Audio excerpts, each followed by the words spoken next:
Right now, verse 9, we are standing, you see where we are in this classroom? We're standing on the Mount of Olives, and this is the view of Jerusalem. Now, obviously, in the first century, the Dome of the Rock, which is now a mosque, was not there. It was the temple of Jehovah. But this is what you would see from the Mount of Olives. And actually, where they were was probably off to my right and a little bit higher. But what a panoramic view of the Kidron Valley and the Garden of Gethsemane over here and the whole Temple Mount and the gates of Jerusalem. And they walk out of the city. In fact, verse 9 says, after he said this, he was taken up before their eyes, and a cloud hid them from their sight. And Jesus is preaching along. Who knows what he's saying? It was probably pretty good, is my guess. And he just begins to rise. And I don't know if it happened like at once or if it was like gradual, if Jesus just kind of started getting taller and taller. And pretty soon, Peter's going, dude, your feet are off the ground. But Jesus he keeps speaking to them. It's just blow my mind. Just speaking to them. And he's up there, and they're just like mouths wide open. Have you ever seen little kids when they lose a helium balloon? I would have been so like that. I think I can still see him, and the cloud goes by, and Peter say, you cannot. And Thomas would say, I doubt it. And he just... This is an extraordinary event. Let me just peel off from the event for just a second. I was talking to a good friend of mine. He's dead now. His name's John. He was a physicist for NASA. So he's a scientific guy who believed like every word of the Bible. And at one point, he got to work with Albert Einstein. That's what I said, dude, you work with Albert Einstein. What was that like? He said, well, if you're talking physics, he was fascinating. But at a party, he was a bore. So John and I are driving down the street. He was the elder of the church I served in San Antonio. We're driving down the street, talking about Einstein, talking about the New Jerusalem, yada, yada. And, the New Jerusalem is 1,400 miles square. That's from here down to Mexico City. From here out to California, and from here, like straight up. And I said, John, can you imagine the elevator system in that city? And he said, do we not get resurrected bodies like Christ's resurrected body? Well, yeah, that's what Philippians 3 says. He says, why would you think we would need elevators? Dude, I've always wanted to fly. And Jesus just keeps going up. And meanwhile, some angels have come down. Now, I can't know this for sure, but I suspect that they were naughty angels sent on an errand because, I'm just kidding about that. These two angels did draw the short straw. Think about it. After 30 years, or 33 years, Jesus finally coming back home.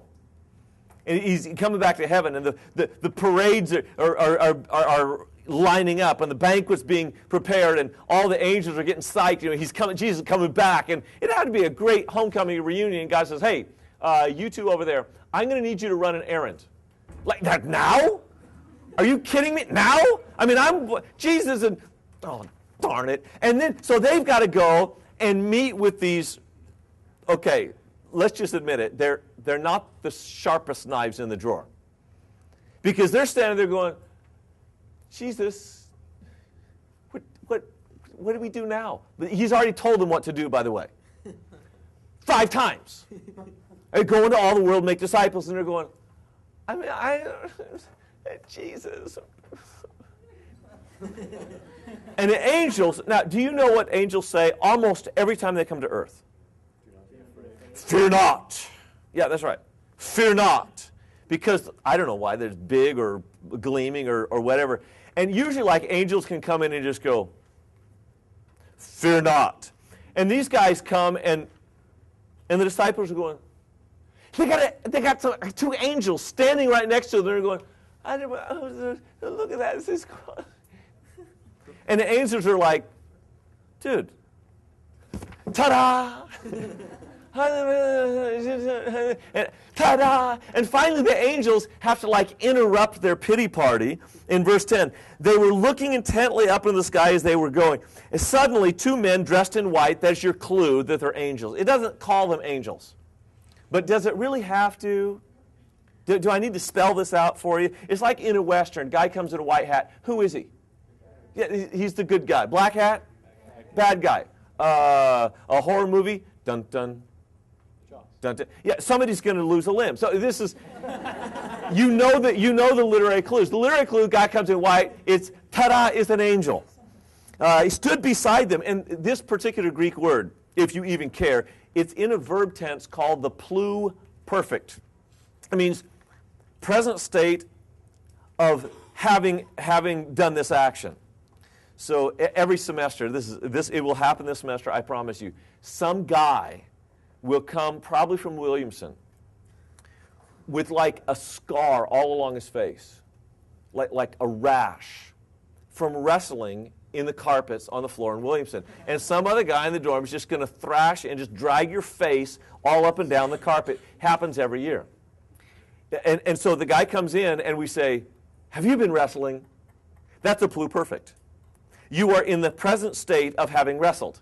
Okay? And then in the spring, every year, it happens every year, there will be a female in this class for whom gravity has no effect on her left hand.